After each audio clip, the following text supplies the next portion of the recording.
Bugünkü mövzumuz öskürək. Öskürək nədir öskürək? Öskürək bir qoruyucu bir sistemdir, müdafiə sistemidir. Yaxşı bir şeymi? Deyildir əsla. Bizdə də öskürək olanda kəsmək istəyirik həmin dəqiqə. Nə ilə kəsəlim? Öskürək siropu verəlimmi deyə sual işarəti çıxır. Öskürək siropları 2 yaşın altında kəsinliklə icazə verilmir. Hətta Amerikan Pediatrik Dərnəyi belə 5 yaşın altında icazə verilmir. Öskürək siropları verilməz. İlk öncə nədən verilməz deyə düşündüyümüzdə də öskürək bir əlamətdir, bir simptomdur.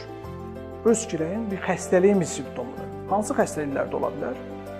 Reflü, qrip, soyuq dəymə, qulaq infeksiyası, burun infeksiyası, akciğer infeksiyası, akciğerə su toplanırsa, akciğerdə emboli olursa, ürəkdə bir problem olarsa, psixoloji problemlər olarsa və ya ailədə siqaret çəkən biri varsa, illaki siqaret çəkən yanında olmasına gerek yoxdur. Siqaretin qoxusu belə allerjik təsir edə bilib, öskürə bilər uşaq. O yüzden səbəbi bilmədən öskürək kəsilməz.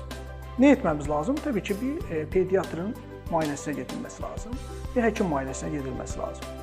Həkim də təbii ki, müayinə edir, reflü isə reflünü önləyir, qulaq infeksiyası varsa, bura infeksiya, başqa bir infeksiya varsa və ya da sinüzit var, arxaya doğru axıntısı varsa, onu önləmək üçün müalicə üsulları seçir. Belə bir şey var, polikliniklərimizə şikayətlə valideynlərimiz nə ilə gəlir? 1 aydır öskürək var, 2 aydır öskürək var, öskürək keçmir, uzun zamanda öskürəklə şikayətləri vardır. Hətta antibiotik belə istifadə elədim, keçmədi. Sanki antibiotik öskürəyin ən son müalicə üsuludur, verdim, bitdi, kəsiləcək, belə bir şey yoxdur antibiotiklə. Dünya Səhiyyə Təşkilatının bir kriteriyaları var. Mark-Isaac kriterisi, bu antibiotiki nə zaman verəlim?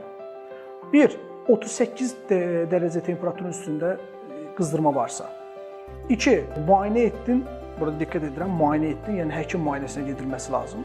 Antibiotikdə həkim təyin etməsi lazım. Müayinə etdin, tonsillər üzərində iltihab varsa. 3.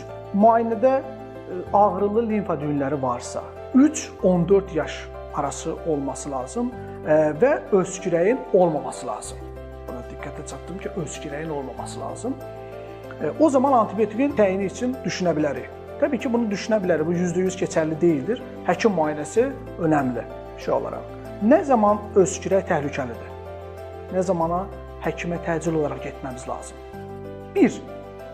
Özəlliklə körpələr tez-tez nəfəs alarsa, dəqiqədə 40 dəfə tənəffüs alıb verirsə, onun üstündə olursa, tez-tez nəfəs alır, qidalanması pozulub, qidalanmırsa, öskürək temperaturu yüksək temperaturuna bərabərdirsə, olduğu anda və ümumilikdə bir şey deyim, mənim uşağım belə deyildir dediyi anda təcil olaraq həkimə gedilməsi lazım deyə düşünürəm.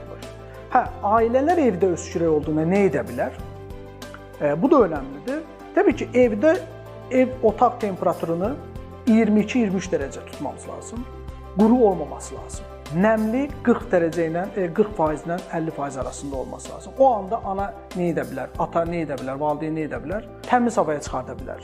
Təmiz havada nəfəs alır və bol-bol su verə bilər ki, bəlğəmin əgər nəsə bir şey varsa, onu rahatlatması üçün. Başqa evdə bizim ana kitabımız Nelson'da belə öskürəyi önləmək üçün, öskürəyə faydalı ola biləcəyi bal önərilir. Amma burada bir müstəsna bir durum var.